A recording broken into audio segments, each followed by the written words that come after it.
আল্লাহ যে নারীকে ভালোবাসেন তাকে 4টি কষ্ট দেন। আপনি কষ্টে আছেন তার মানে এই নয় যে আল্লাহ আপনাকে ভালোবাসেন না, আল্লাহ আপনাকে মহব্বত করেন না। আপনি কষ্টে আছেন, এটা হচ্ছে আল্লাহ আপনাকে ভালোবাসেন, এটা বুঝার অন্যতম একটি লক্ষণ। আপনি কষ্ট থাকলেই বুঝবেন যে আল্লাহ তাআলা হয়তো আপনার গুনাহ মাফ করাচ্ছেন, অথবা আল্লাহ পাক রব্বুল আলামিন আপনার মর্যাদা বৃদ্ধি করে দিচ্ছেন।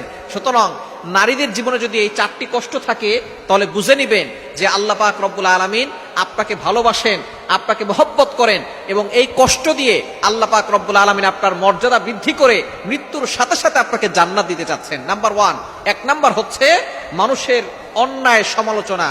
আপনি কোনো কাজ করেন না, কিন্তু মানুষ আপনাকে মিথ্যা অপবাদ দিচ্ছে, আপনাকে মানুষ গালিগালাজ করছে, মানুষ আপনাকে অপবাদ দিয়ে আপনাকে হেয় প্রতিপন্ন করছে, ক্রিটিসাইজ করছে। যদি এরকম দেখেন তাহলে মনে করবেন আল্লাহ আপনাকে ভালোবাসে। আল্লাহ পাক রব্বুল আলামিনের একজন বান্দি ছিলেন দুনিয়াতে, যার নাম হচ্ছে মারিয়াম আলাইহিস সালাম। হযরত ইমরান আলাইহিস সালামের কন্যা ছিলেন এবং হযরত ঈসা আলাইহিস সালামের মা ছিলেন। এতটা সম্মানী একজন ব্যক্তি, তাকে মানুষ অপবাদ দিয়েছিল, তাকে মানুষ খারাপ নারী বলে গালি দিয়েছিল। আপনি তো কষ্টে আছেন, আপনাকে তো কেউ খারাপ নারী বলে গালি দিচ্ছে না।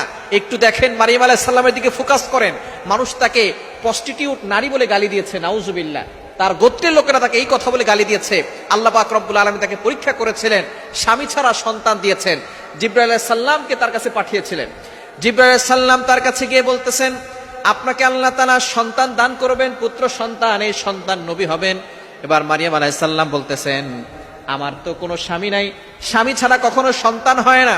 আল্লাহ পাক রব্বুল আলামিনের কথা জিবরাইল আলাইহিস সালাম বলতেছেন, আল্লাহ তাআলা চান একটা নিদর্শন দেখানোর জন্য। আদম আলাইহিস সালাম আর হাওয়া আলাইহিস সালামকে আল্লাহ তাআলা বাবা মা ছাড়াই তৈরি করেছেন। সুতরাং আল্লাহ পাক রব্বুল আলামিন স্বামী ছাড়াও যে বাচ্চা বানাতে পারেন, সন্তান দুনিয়াতে আনতে পারেন, এটাও আল্লাহ পাক রব্বুল আলামিন তিনি বোঝাতে চেয়েছেন। সুতরাং স্বামী ছাড়া আল্লাহ পাক রব্বুল আলামিন এমন ব্যবস্থা করবেন যে আপনার গর্ভে সন্তান চলে আসবে।